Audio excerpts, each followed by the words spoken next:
Language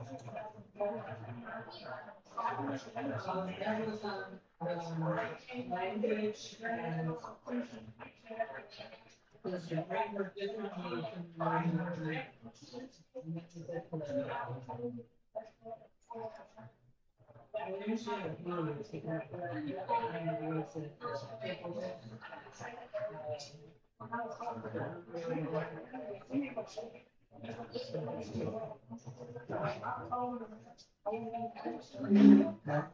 Sit down.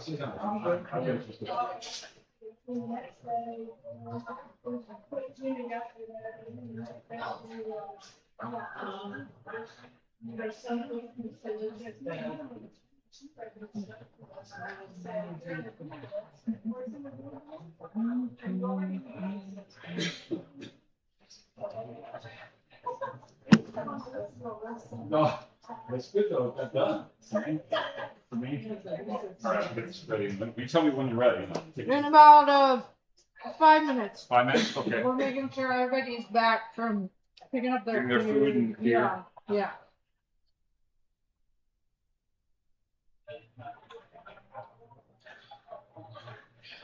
Let's see. Beer.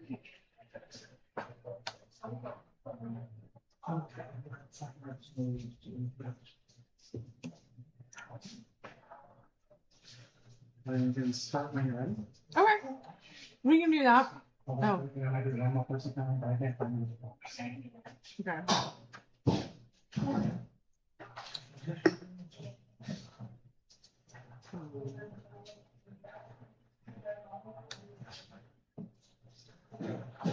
Alright. I will kick you off, Mark. What's that? I'll kick you off. Okay, thank you. You think it's alright if I just sit? Should I just sit that way and get me on camera? I think you should just sit. You're doing great. Okay, thank You can stand up if you want to. It's up to you. How about the streaming thing? Will I be off camera? You can walk around, we just. I got you. Oh, you got me? Okay, okay. Don't forget to put that back on. Oh, that's right. I don't do really good. Okay. Hey y'all, how's it going? How are you? Happy Tuesday. I'm Amy Sharma. I'm the Executive Director of Science for Georgia. I'm so glad that y'all could join us today for this exciting edition of Georgia Science Junction. Just a little bit about Science for Georgia. We're a nonprofit that works to get science out of the lab and onto the streets. So we do 3 things. We do communication training. We do community outreach like this. So thanks for being part of our community outreach. And then we go down to the General Assembly and we talk to legislators about making sure science is a seat at the table. Really excited that y'all are here today and helping us fulfill our mission. Our speaker is Mark Albertin. A long time ago, when Science for Georgia first started doing outreach and advocacy, we got involved in the fight to save the Okefenokee. Mark was a very integral part of that. He did a documentary about it. And he is the creator of the film Sacred Waters, which is it's a really great, awesome film that we've all recently seen. And he also just did a hardcover book about the Okefenokee and its protection, but also just some incredibly beautiful imagery of the swamp. So we're really excited for him to give a talk about the language of nature. So I'm going to let Mark take it away here. Thanks everybody for coming. We got a small group. If you want to come sit closer, you can. I really don't bite, but if you're comfortable, very friendly. And if y'all can hear me pretty good, can y'all hear me pretty good in here? Great. All right. So what I thought I would do is I thought I would talk a little bit about the Okefenokee. You all came to hear about the Okefenokee, so I'm going to talk about it, but I'm going to kind of give you a little background information to kind of start with to kind of get us there, because there's some things that the Okefenokee revealed to me that I want to share with you all, and that might get you more interested in going there than just a lot of pictures. So we'll show both, but I'm going to get you started with this. So I'm titling this presentation Language of Nature, Learning to Listen, See, and Understand with Your Soul. You know, all of us, you know, we're born, we grow up, and this is the world we're used to seeing most of the time. You know, we look out the windows as a child, we're used to hearing the constant drone of cars, emergency vehicles, traffic noises, street lights. We don't really experience the earth. We're in kind of almost like in a little dome of a human civilization. And, you know, a lot of the yards are this way. It kind of is always ironic to me that people put these signs on their yards because it's like, okay, your kids are going to be playing on the yard anyway. So, but a monoculture, basically environment where really no birds, no bees, nothing really can survive. And it's something that I think has gotten us a lot of trouble over the years, and it's getting worse because of that. And so I grew up in that world. We all have had that experience. My parents up in Wisconsin. That's 1964. That's me in the middle there, the little kid. And we had a little house, suburbia, you know, and it was real nice. And we had trees to climb and what have you. And I really loved it. And then we moved further. My parents, every time there was an encroachment of people around where we lived, they moved further away. And so at the first point where we were there at the first place, we were only a few minutes from Milwaukee. The second place was like half hour, 45 minutes from Milwaukee. And it was really beautiful, the second place. It was on Waterville Road, it was called, in Waterville, Wisconsin. And this was in the 1970s. And our family had grown, but my brother and I, my little brother and I, hey, you're fine, come on in. My little brother and I would go and catch snakes and frogs. And my sisters would ride horseback and do all their thing out there. We had pet Canada geese, believe it or not. They were imprinted with us and thought we were their parents. So when parents would have a party, they'd let the geese out and the geese would graze along the grass while people were drinking and eating their food. So it was a very different world, and it was really a cool situation. There's our pet Canada geese, and you know, you were able to sit with them and talk to them. We ended up having an orphan pet raccoon named Rachel that we also had. So I mean, all this stuff. And so then we had all these, nothing around us but farm fields with corn and what have you, and there was nothing around. So for me, it was a wonderful environment to grow up in because I was barefoot all summer long. I could walk onto hot coal pretty much with my feet, and I wouldn't feel it because I was so used to walking on gravel and what have you. And then my dad one year decided that I needed to have a gun. And he got me a BB gun. And I was a terrorist with the BB gun. I was shooting cans, I was breaking glass, I'd set up my plastic army men in target practice and knock them out, you know, like I'm combat and everything. And I love that gun. And one day there was a couple grappled up in a tree limb up above me. And I took aim and I shot one. And it fell straight to the ground. Didn't flap. There was a little dot of red blood on his chest. And I said, oh my God, I killed it. I mean, it was kind of like all this time when you're shooting cans and plastic army men and things, there is no real emotion. It's not a living creature. But I realized, and then all of a sudden, next thing I know, the other grackle that was up there, which I'm assuming was its mate, started flying down at me and squawking and going crazy. And I'm like, what's going on? And I stepped away, and that other grackle landed next to the dead one and was making all kinds of noise. At that point, I felt extreme guilt and sadness because I had, for no reason, destroyed a relationship.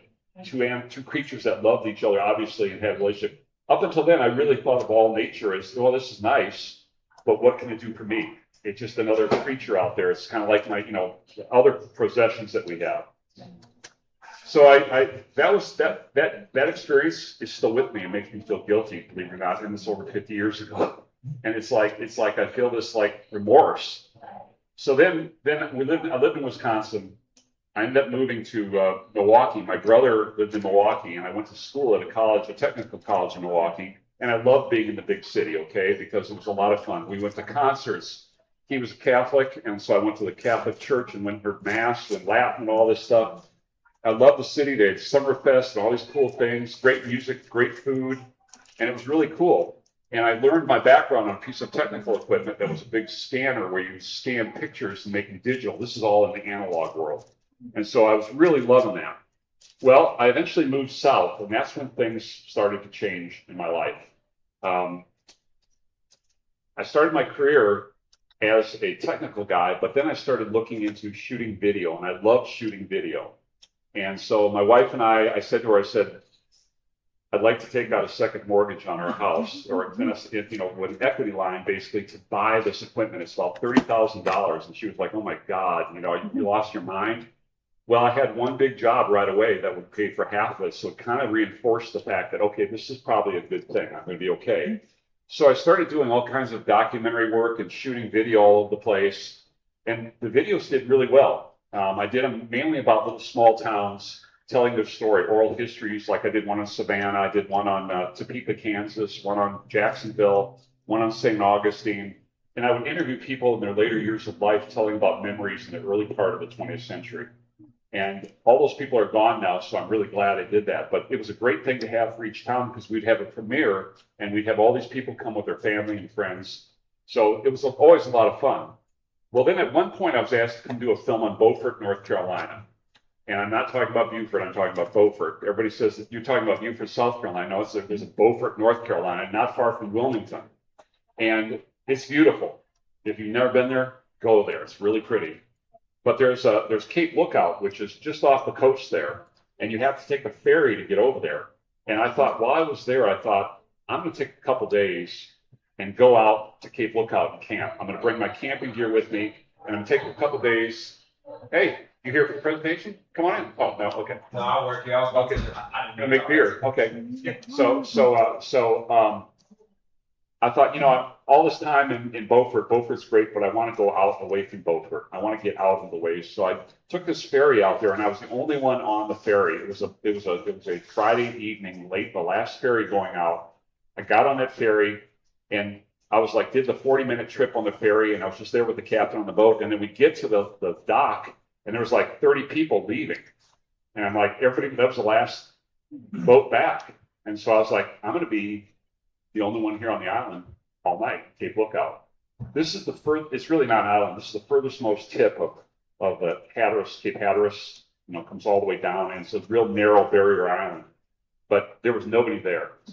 And so I set up my tent in a beautiful spot. The ocean is literally right on the other side of that little mound there, the little berm there. But all around me was these beautiful flowers. And I think they have a number of names. I've heard them called Indian blanket. There are a number of different names. And they're absolutely beautiful. And they're all over the place. One of the things that has happened to me with this whole experience with spending time alone out in nature is you start to see things that you didn't see before. It's almost like a realization that there's more than just, I'm walking on this trail. Well, wait a minute, let's look at this plant that's growing here along this trail. Oh, look at that insect that's on that plant. And you start to notice your surroundings because the surroundings are super interesting. And to me, it's like, when I look at stuff in our world, our civilized world, it becomes very boring when I go out into nature because everything we have is a duplicate of what was done before. And this is all fresh and new when I go out there. So that night I camped, and it was a full moon that night, and it was warm. It was a warm day, but I had all the things open so I get the air coming from the ocean, and it was so bright it was like daylight. I mean, I could walk around and see exactly where I was going because of the full moon. And there's a lighthouse out there, which is really cool, and that was doing its thing. The next morning, I got up before sunrise, and I thought, oh, I want to get that sunrise. It's going to be beautiful. And I got out of my tent. I went to the beach. Well, to my surprise, there was a really big storm brewing. And so the sun was back behind here, so I didn't get the sunrise, but I got this view, and the view was phenomenal. And while I'm standing there, the thunder is happening, and you see lightning in the distance, and little spits of rain are hitting in your face. It's like, if that's not God speaking, I don't know what is. I mean, it was a tempest. It was powerful. It was a little frightening. But as I stood there, I was like, I don't see any lightning nearby. I'm just going to enjoy this. And a few minutes later, I got soaking wet. But it was beautiful. Anyway, so I kept doing the films, and everything went really super well. I got the key to the city of Beaufort, which is great. I don't know what that means. I don't know if I can run through the town with scissors. I don't know what that means. But I got the key to the town. I got the humanitarian award for a film I did in Beaufort, South Carolina, for a film I did about the Okefenokee. But as time went on, I kept shooting more and doing more things. I did a film called At What Cost. It was about a pipeline, the Kinder Morgan pipeline that was going to come through Georgia. And the whole idea was to get the word out there because film is a very powerful medium, as we all know. And you can really have a lot of people coming in at one time through this whole project, putting in their input that people can watch and learn about. You can put up facts and information, and that's what the whole idea was. So I kind of branched off of doing historical videos and more activism environmental films. Then I started playing with these old school film cameras. And that was really where I found I slowed way down with these, because an old school camera is so different than a regular digital camera. It forces you to slow down because you have only a certain amount of pictures that you can work with. And then 2020 came. And we all remember what happened in 2020. Everybody was shut down. There was, you couldn't go out and be around people. I remember when it first happened, the pandemic, we were thinking about buying UV lights to put by our groceries when we bring home. As it was, we were washing everything, which was really tedious. And it was frightening. And I was having adverse effects of COVID. I didn't get COVID at this point, but the stress and worry of what's happening in our world and not being able to talk to anybody and be around anybody. I would talk to my friends on Zoom a lot of times. And that was the only way we'd communicate. We'd get together and have a beer on Zoom. And there's 3 or 4 of us. And it's like, well, it's good to see you, but it's not quite the same as getting together with your friends in person. So I was having all kinds of problems, health problems because of this. I think it was all stress related. And then 2 dear friends of mine, Carrie and David, they live in upstate South Carolina, up by Lake Jocassee. Has anybody ever heard of Lake Jocassee? Gorgeous. And they had about 90 acres of land up there. And they said, look, I told them what was going on. I said, look, you won't have to get around us. We can sit outside and eat. Why don't you come up here and spend the weekend with us? I said, I'm there. So I got up there, and when I got to their place, they were not home. They were at work, but there was a note on the door that said, make yourself at home. The dogs would love to go for a walk with you on the land. There's trails. Why don't you go for a walk? So I got there, and I got the dogs, and we went for a walk. And there's the dogs there.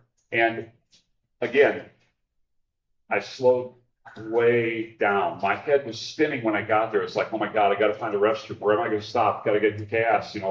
I got there and it was like, all that mattered was what was in front of me at this point.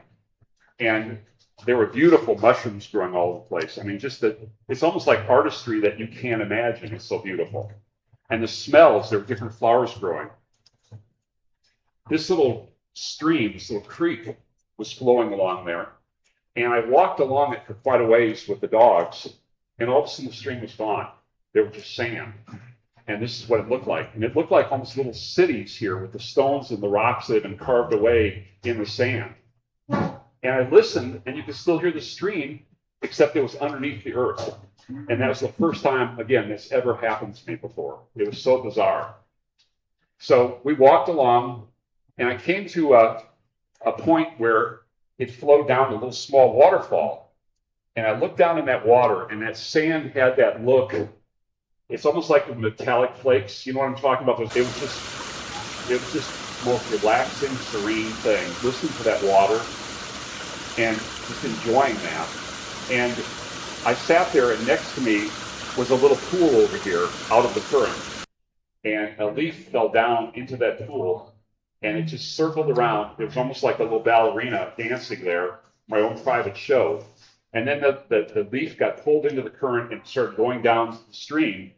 And it was almost like all those problems that were on my back, they went with it. So when I got back up to the house when Carrie and David got home that afternoon later, after me sitting down there pretty much all afternoon, I was not the same person that arrived. I felt so much better. There was no prescription or medicine that could have made me feel the way I felt after this. The next day, Carrie took me out to Lake Jocassee, and that's Lake Jocassee. Has anybody here seen the movie Deliverance? Pretty gruesome movie. But at the very beginning, they show the construction of Lake Jocassee. Lake Jocassee is a man-made lake, and they were carving and cutting, digging, and the storyline in the movie was that this little town, all these communities were going to be underwater because of this is one of those work projects that they were doing.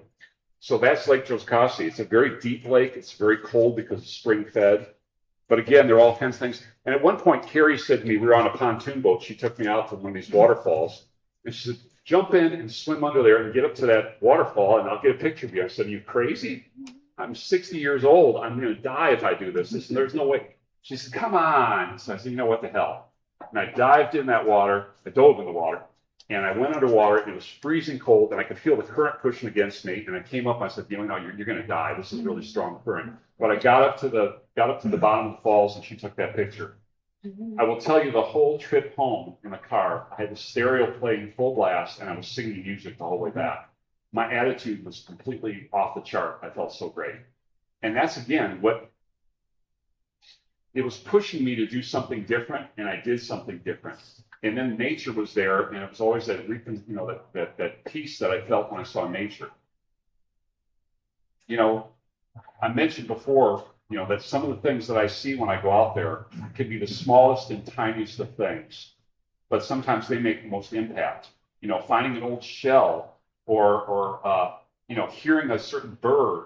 I mean, it just to me is amazing. Or sitting and watching the sunset alone, just you and the earth. And there's things that happen, and I entitled this thing, that the resolution's not real good on this, sorry, but this is in a town called Mayfield, which is near Warrenton, Georgia. I don't know if you all know it. It's a small town. And there's the Milky Way. And that's just about 50 miles, about an hour west of Augusta. Beautiful view. Again, I camped out there overnight. It's an old mill, a friend I have owns the old grist mill, and she let me stay there. This is out in New Mexico. So all this that's happened to me, all these things that started happening to me, started me reevaluating everything that I've been told. Because, you know, when you're in our civilized society, we're told life is a certain way.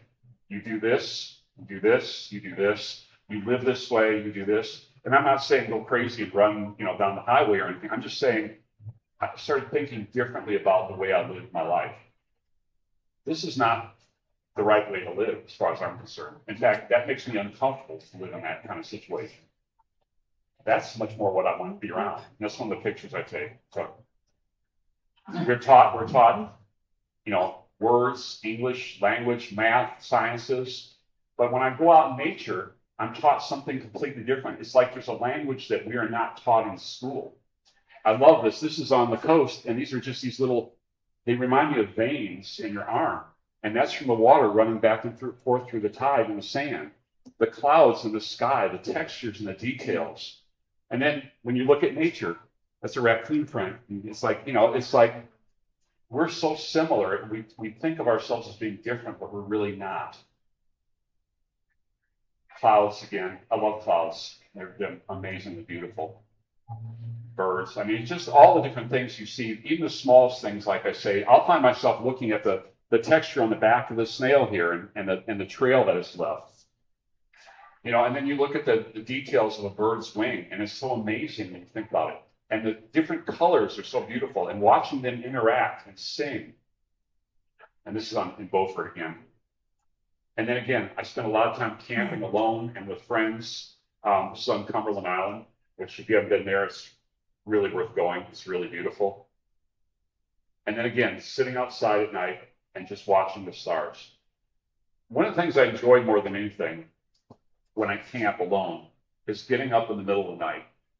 A lot of people stay in their tent and close down. That's not me. I want to get out, especially if I'm far away from civilization. Get up and get outside. Go outside and sit and watch the stars. Usually there's a barred owl making noise in the distance, and I get to listen to the barred owl chanting back and forth. So some of the films I've done over the years. So I've done quite a few different documentaries, and you see I did one on Cumberland Island, Beaufort, North Carolina. I did one on World War II veterans. I did one on Dave the Powder. A lot of people probably heard about him. I did one on Augusta called Finding Home. Did one about a little area called the bomb plant where the Savannah Riverside came in. All these people were pushed out of that area. I did one about a football guy, a guy that was really good in football. A friend hired me. And then I did one called At What Cost, and that was a pipeline video I talked about earlier. And then I was asked to do another film. This one was really, man, the timing was perfect because I was like, you know, I was really having this awakening about nature and really like, you know, they said, hey, we'd like to hire you to stay in the Okefenokee Swamp and film and make a documentary for us. They'd seen the film I did on the pipeline. They saw the film I did on Cumberland Island. And I was like, okay, yeah, when do you want me to start? And they're like, now. This was in July. And I'm like, now? And you want me to go to the Okefenokee Swamp now? I'd never been there, honestly speaking, at that point, which is really sorry that I hadn't been there. The first time I went to the Okefenokee Swamp or heard about it was on bike ride across Georgia. And we had pedaled from Bainbridge all the way across the state. And it was one of the last nights, and we were staying in Waycross. And they said, we got a bus, and we're going to take you to the Okefenokee if you want to go. And I'm like, are you kidding me? Thunderclouds, were building. I was sweaty. I was going to take a shower and stretch out on TV, stretch out and watch TV and get some food and chill out and recharge for the next day of bike riding. That was the first time I heard of it, and that was the last time I dealt with or heard about it for about 20 years until they asked me to do this. So I had never been there. I went with a good friend of mine who helped me out, and we went there, and within 15 minutes, my perspective of the Okefenokee changed completely. I was expecting mosquitoes. Everybody was telling about these yellow flies. I'm like, oh my God, the yellow flies will kill me. I thought it was just so, it's horrible. It's gonna be bad. It's gonna be so hot. We coated ourselves with bug spray, and I had mosquito netting. I mean, I looked like I was ready for the tropical jungle someplace. And we got there. We went down this boardwalk, and along the boardwalk were big cypress trees growing, beautiful shade. There were giant butterflies, swallowtails, that were flying by over our heads. And I'm like, they were huge. I'd never seen one this big. And there were irises all over the place growing as we got more into the open prairie. And I was like, this is amazing. And there was a tower that we climbed up, and we got to the top of the tower, and we started looking out. And it was like the view was as far as you could see. One of the problems that I have in the city is I'll be driving someplace in the open, and I will see beautiful cloud setting, and I'll be like, oh, I want to photograph that. When I get home, I'm going to see if I can get that. It's up in the sky. But once I get home, I realize I can't photograph it. There's power lines everywhere. There's buildings. I can't do it. Here in the Okefenokee, in the prairie where this picture was taken, they call it the prairie, you have a 360-degree view around you. So you can look at the sky and just keep looking, and it's all the way around you. So you can watch cloud formations form here and end up over here. It's amazing. And the clouds are they were the best part of the trip as far as I'm concerned, the clouds. And you have, this is Billy's Lake, it's called. And if you all go, you can rent a kayak or a canoe, but they also have a pontoon boat that they'll take you out on the guide that'll talk about everything that's there and give you a really good recap of what's there. I'm not trying to do a plug for the Okefenokee Swamp, but I kind of am. You can camp if you want to and rough it, which I did quite a bit. But during the hot months and the cold months, I stayed in the cabins. And they have cabins there at the Stephen C. Foster State Park. And the cabins have air conditioning and heat. They have full kitchen, 2-bedroom, full bath. All you need to bring is your food, and you can cook in your kitchen, do whatever. So you go out and paddle during the day, come in at lunchtime, chill, relax, read a book, and go back out in the evening. That's one of the other views out there. It's just magnificent. So one of the times when I was out there in the swamp, we were out on the boat, and we were sitting there, and there were these, I call them peeper frogs, they're really high-pitched. So we're sitting here, let's say, facing this way, and I could hear them chirping like crazy to our right. And they started getting louder and louder and louder until all the frogs around us were chirping loud as can be. It was almost deafening. And then it's like it went from us and kept going. So it's like one of these, a wave or something. It was really crazy. I'd never experienced that before. And it was just, again, in the Okefenokee, there's a lot of magic. The thing that was frightening about the Okefenokee, though, when I camped on the platform, the first night I was on the platform, I was all excited when I got through. I got my tent all set up, and I'm like, God, this is perfect. I had my freeze-dried food. I had my spaghetti, and I'm chilling out up there and relaxing and listening for birds. There's a lot of these guys in the Okefenokee. And at night, you take your flashlight and shine around, and you see brown, orange eyes watching you come all the way around. And it's a little scary. They never bothered me when I was there, except for one time. But most of the time, they just swim away. They don't bother you, But it was a little creepy, that was. And these are a couple pictures I took of out in the prairie. Again, the clouds to me are they're just insane. They're beautiful. And the reflection and the lily pads, this is one of the little channels that you can paddle along. It's unlike anything I've ever seen. And it was hot in the open, but there's plenty of places where you could paddle and go under cypress trees, and it was much sheltered. And it's amazing when you get under the trees how much cooler it gets. I will tell you that the yellow flies do exist, and they are voracious. They will swarm you. So if you go into the shade, that's where the yellow flies are waiting. So, and you do not want to wear dark clothing. Blue jeans are not a good idea. Dark shirts are not an idea. The way you're dressed is perfect. Light colors are perfect. Not only do they keep you cooler, but the mayflies, for some reason, don't seem to notice them as much. So that's a night view out there. It's just me. It's surreal. The light, the color, the sounds all night long. Looking at the water is almost like a mirror to the sky. One night I was out on a canoe paddle, and we went out with a group of people, and we went out in the middle of this Billy's Lake, they call it. And we were looking for shooting stars. We saw 2 shooting stars. But at one point, the guide told us, she said, if your necks are getting tired from looking up, just look down in the water because it's an exact mirror of what's up here. It was perfectly mirrored. The water in the Okefenokee is filled with tannins. Are you all familiar with tannins? It is a very highly acidic water. Years ago, when sailors would come into port to like St. Mary's or what have you, they would get water from the St. Mary's River or the Solani River because those waters were highly acidic, and they put that in their barrels to take back out to sea with them because it wouldn't go stale as fast and would stay fresher because of the acidity. Bacteria doesn't like to grow in there. And I was told, I didn't do this, and I wouldn't advise you to do this, but I was told you could drink that water and wouldn't probably get bacterial sick.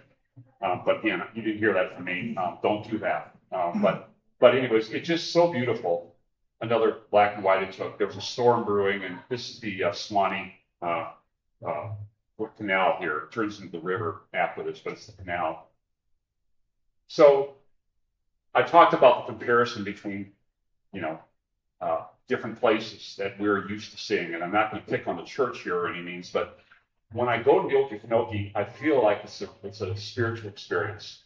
And the reason why is because you look at that church interior and you look at that, what do you see? I mean, to me, I feel like I'm in a cathedral. I feel like I'm in a church. This is again in the Okefenokee. And it's just amazing. And the cypress trees that are in there are beautiful. And the moss that hangs down, it's like an old man's beard hanging down that needs to be trimmed. It's gorgeous. There's fish in the water here. 2 different types of fish that 3 or 4 really, but they're not really the best eating fish. There's what's known as a bowfin. Has anybody heard of bowfin before? Bowfin are very prehistoric, and they have sharp teeth. And when you get them, if you catch them, you use the pliers and you use some kind of like a glove that has like steel mesh into it or wire mesh into it, so you don't get your hands chewed up. They're very aggressive, and fishermen love to catch them because they fight like crazy. There's also what's known as warmouth, and I think down here we call them pike up north, but we call them jack down here. But they're long, thin, and I think there are some gars in there also. You'll see tons of turtles, all kinds of turtles everywhere, and they're sunning themselves as you go along. And the birds, if you like birds, it's the place to go. You're going to see so many different birds. If you've got Merlin on your phone, which is a great bird identifier, you'll probably max out on there because you're going to hear so many different birds. It's crazy. So here's me, this doofus talking a little bit here. Let's see if you can hear me. Hello.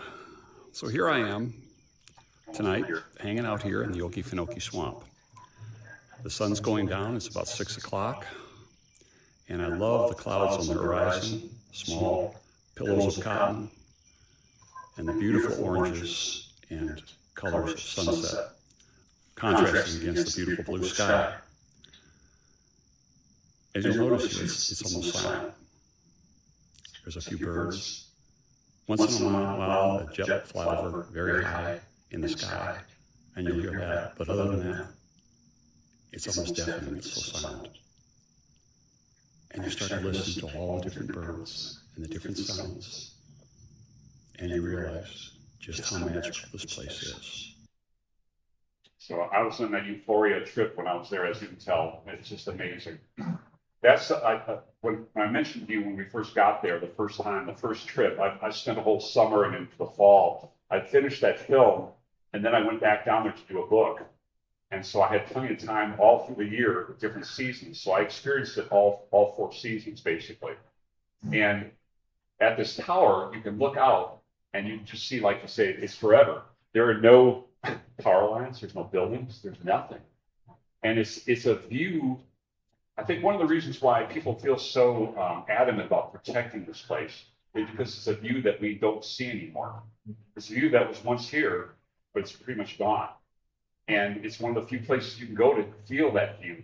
I mean, when I was paddling, you'd come around a corner someplace, and at times I thought, oh my God, I'm going to see a brontosaurus, coming and chewing on something, some swamp matter, because it's so wild and so remote feeling and so quiet.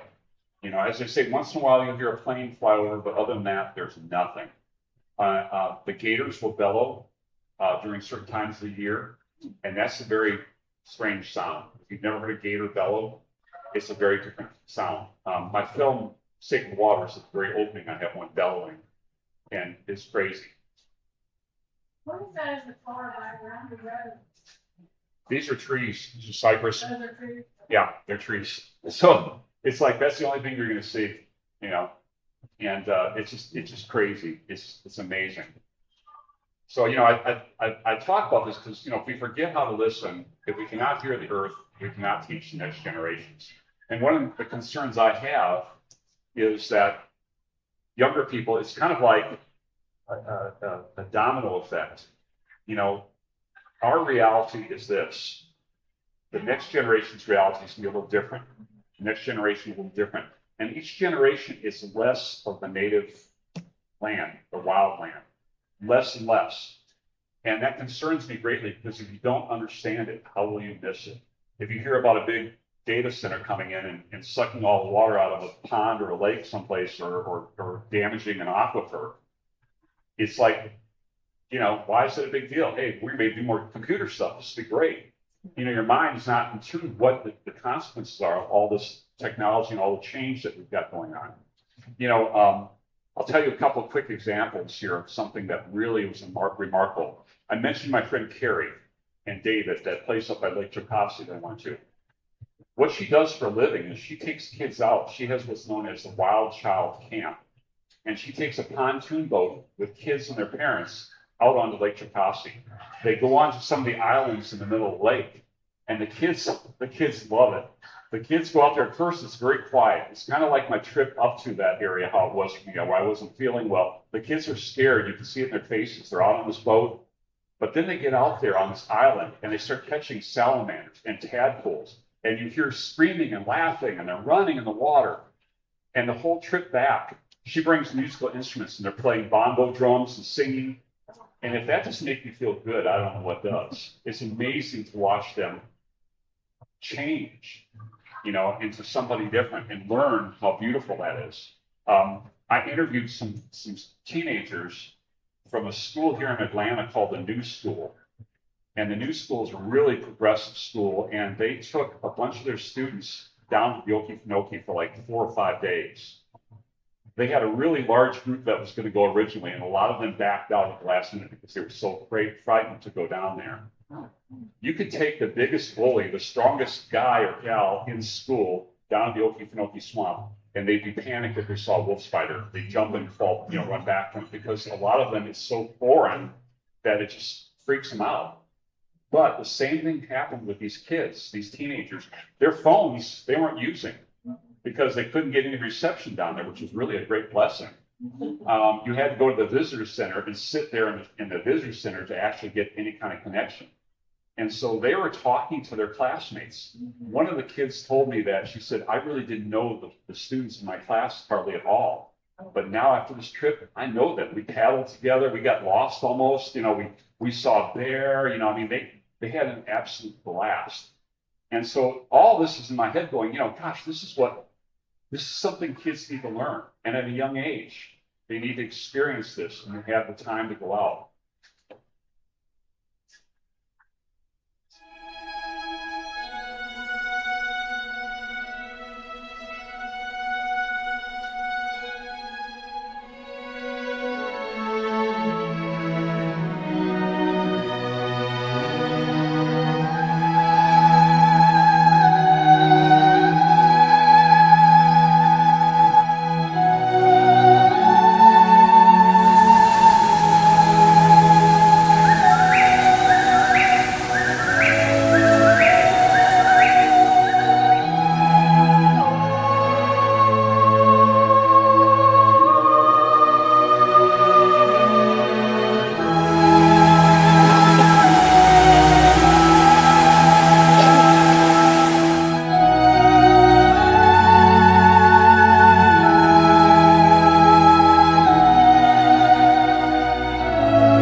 So that is my presentation. I'm happy to answer questions. I didn't give you a ton of the Okefenokee, I gave you some of it, but I thought this is an important message I wanted to get across to y'all. I mean, having camped alone a lot, it's almost like the earth speaks to us if we could only listen and hear it. We're so busy with our phones and, calling people and texting, and we're so busy with noise and all the things that are part of civilization that we're really missing out on a lot. And when I go out into nature and I go places alone, especially alone, I used to be afraid. I'm not afraid anymore. In fact, I relish it. I look forward to it. And when I come away, it's like something has been said to me, but there's been no words. Something's been brought into here and into here, but there was nobody telling it to me.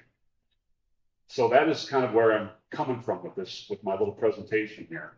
So the takeaway is, please go to the Okefenokee Swamp and please fight for the planet, because we need to. We need to leave something for the next generation. Do we have any questions for Mark? So the documentary, is that like available on? It's online, and my cards are up here. I'll get your card, and just you can go there and go to my website, and on my website you'll be able to find the link to it and watch it in its entirety. Stream it, what have you. So, but any other questions? I can plan your trip to the Okefenokee. Just let me know. What's that?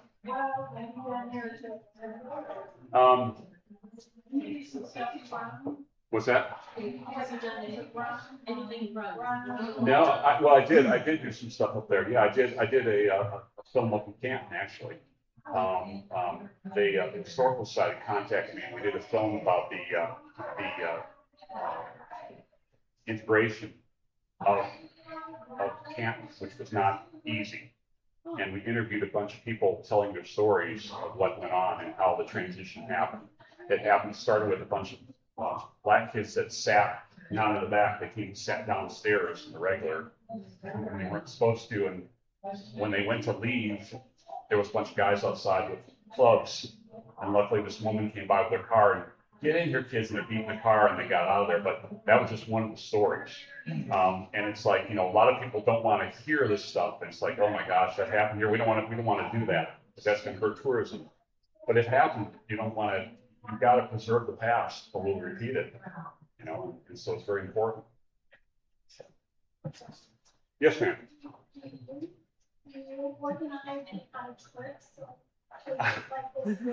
Maybe I'll do that. I'm thinking about retiring next year, so maybe I could start doing that. Could be my little sub thing that I could do, because I do know the place to go.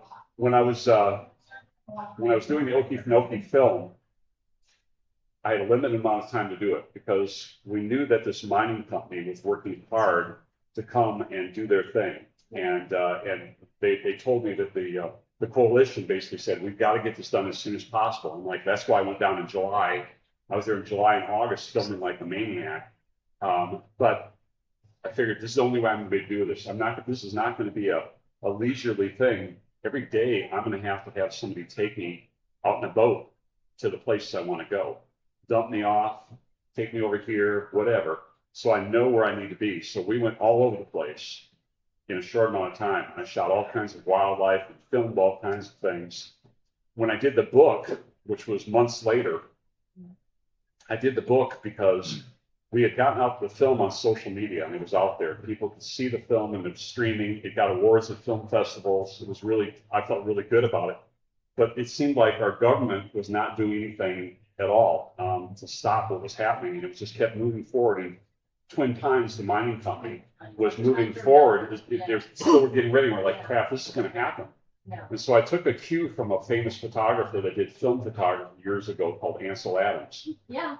He did a book that focused on the Sierra Nevada range, and he sent a copy of that book to Roosevelt, not Teddy, but Franklin.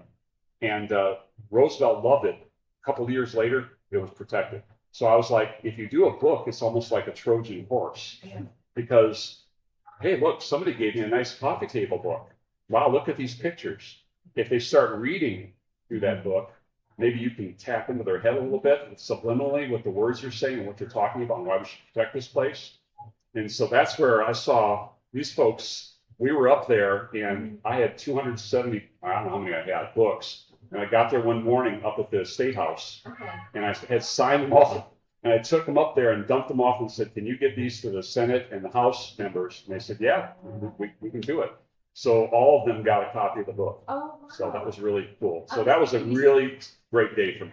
I was thinking send it to the governor, but no, you gave it to all the legislators. All of them, all of them. That's So amazing. I figured, because then I thought, think this way, some of them are going to leave them in their office on their desk. True. Somebody comes in there and picks it up while they're waiting. I don't know, what's this? Yeah. Or maybe they take them home. Maybe their spouse looks at it and goes, hey, you know, you should not vote this way on this. You should vote this way. Or their kid looks at it and gives some pressure.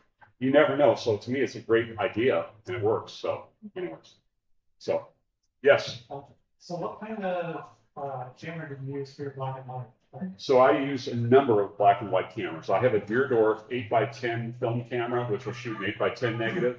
When I was in the swamp, these big format cameras were really difficult to use, let me tell you, because you're in a boat most of the time, and a boat is not stable. And the exposures you have to take are a lot of times very long exposures. This is old technology, you know, film speed. I don't know if you all remember this, but many of you are too young to remember this, but it used to be that you'd have like a 400 speed film. That doesn't give you a lot of room to work with. Most of the cameras now, you can go up to 3200 or even higher, and you can shoot at whatever you want, get plenty of light, and the picture quality is wonderful. I'm talking digital cameras. So I've used that. I also had a 4x5 film camera. I've got a Hasselblad 120 camera, and those were my weapons of choice that I used when I was out in the swamp. I was always worried that something would happen, we'd tip over and they're gone, you know, but that never happened, thankfully. But it's funny because I have so much gear. The canoe that I was using, literally the whole middle and front was packed with stuff because you got your camping gear, you got your tent, and I'm an old guy, so I like to have a nice big pad that I can sleep on inside the tent that, you know, gets about that much thickness to it, so your back's not laying on the hard surface. And so I got this big, huge roll thing in there. And then I got like 2 bags of camera gear and tripods in the tent, in the canoe. So it's like, it's packed, you know, so, but it's a beautiful place. And I need to go down there again. I find myself every time the world gets more crazy, I find myself wanting to escape and go away and get out into the woods or someplace like that. And maybe that's what my dad, maybe it was my parents were the same way. Maybe I inherited that from them because they kept moving further away when people would move in. So anyways, but y'all have been a great audience. Thank you for coming tonight. Thank you. Thank you for your time. Thank you. Thank you, Mark. Yeah, I'll just, so,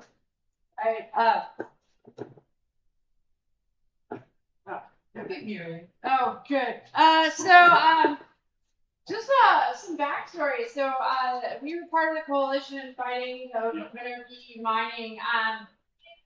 The Georgia General Assembly never did anything about it. Neither did Governor Kemp. But the EPD took over 4 years looking at the mining permit, which is about 3.5 years longer than they take. So all of this public pressure, the documentary, the feed was like it's typical delay. Twin Pines basically ran out of money and they were able to sell it to a conservation lands. So like it's not permanently solved, but like this was a huge victory when that all got sold, and that whole like all of this like your documentary and all of these pictures and the book, all this like constant public pressure. The EPD was like, oh, maybe we gotta look at it again. Maybe we got, and like that like stretched the runway out long enough to. Which area were you interested in mining? The Okefenokee Swamp is kind of like a big basin, and on one side is this ancient formation called Trail Ridge, which is an ancient coastline. And that has a lot of minerals in it, and they wanted to mine Trail Ridge.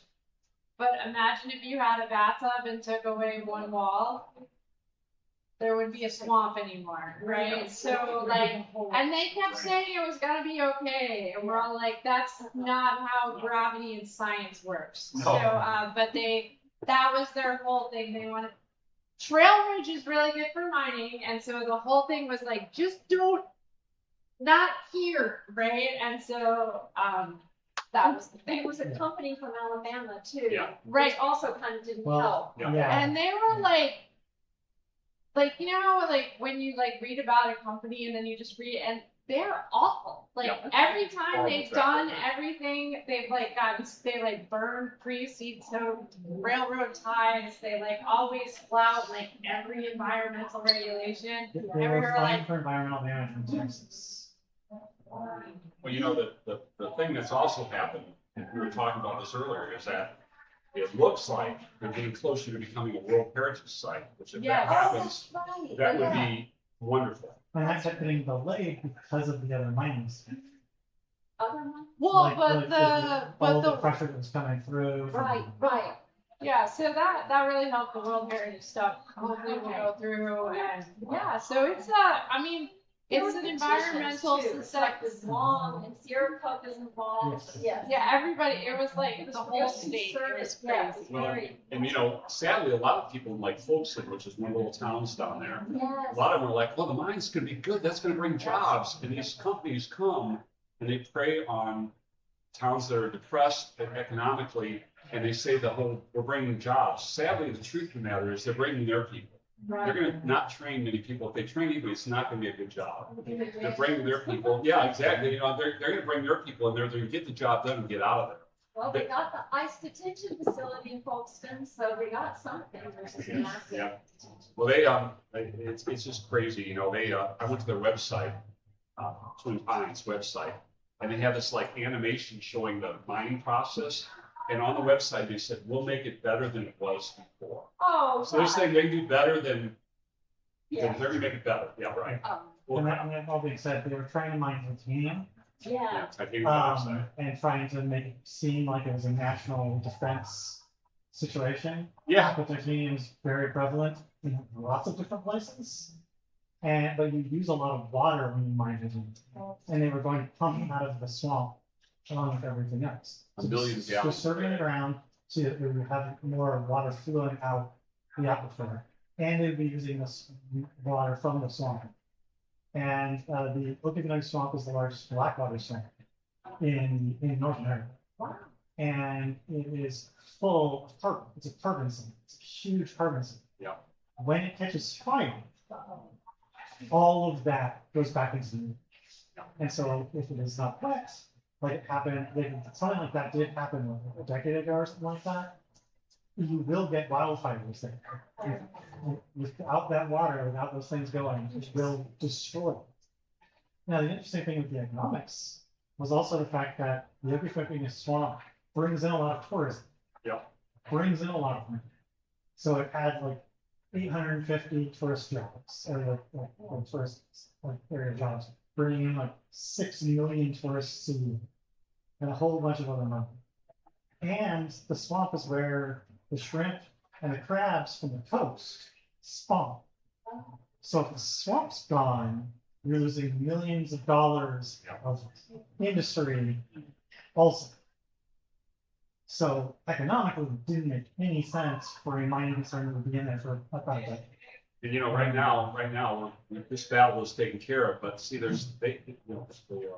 was a conservation fund, was the company, they bought that, they basically purchased that land down there, bought out the mineral rights and everything. But like you were saying, Trail Ridge continues on up along the side of the swamp there. They could come back another mining company in the future and we could have the same nightmare all over again. And I will say the part of the continued pressure is to protect that whole part of it, but also to think about the good people, folks that wanted those jobs. So like DuPont came in and said they were going to mine like 30 years ago, and they got kicked out, and they promised to do economic development down there with the state, and then they never did. And now the state's now promising to do economic development down there again.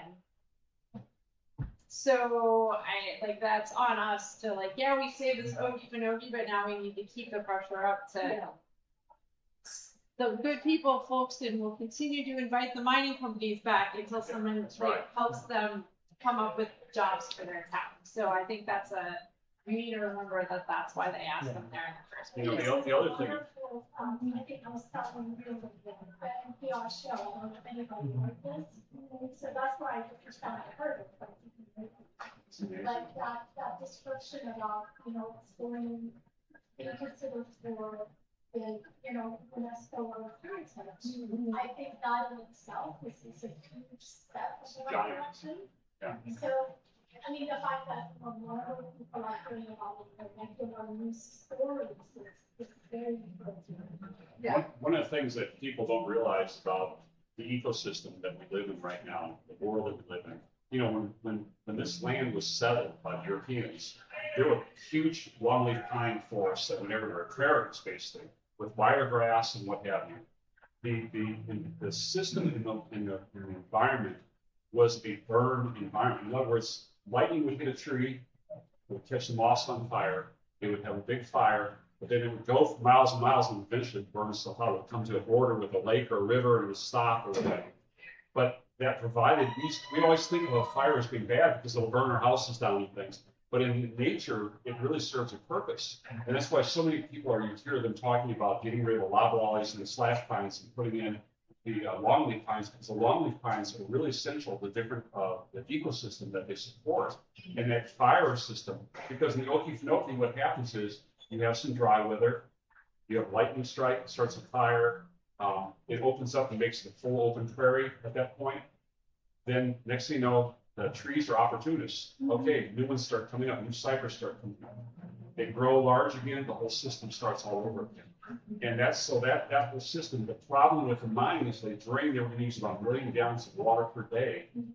That's going to drop that out from that water table. So when you have this ecosystem happening and you have a fire, which will happen, the smoke that we're going to get and the pollution from all that's going to be insane. It could be really bad. Yeah, exactly. So. All right. Well, thank you so much, Mark. We will wrap this up. More Science for Georgia. So thank you very much for being here. And thanks to Patrick for organizing. Sure. Yay! If you all are interested in other things, we'll be on Meetup or on scienceforgeorgia.org. Our newsletter goes out at the end of the month. Tells you what more events that we got going on. Next month, there's going to be some interesting things. We're working with Third Act, and they're talking about some of the lawsuits from the federal cuts and how things are really changing in the way things are going for science, for humanitarian, and for services to us and the consumer side of things. And we'll be doing a talk with the Partnership for Science, that is a national group. And they're going to be coming in and talking about one of the extractors that they have got. So one of their, so yes, it goes in and tells you what has been lost and what is happening, what grants are being killed, what all these things in your area that used to have funding. Because the federal government funds things, state, as long as it hits certain measurements and get those money. When that money goes away on the federal side, the states don't reach those levels because they don't have to. So we lose those things, even though the state's supposed to take over for savings. So there's a lot of things going on with that. So they're talking about those things, especially as we get towards the November election. It's just important to know what is actually going on. So we're trying to do some Avenue.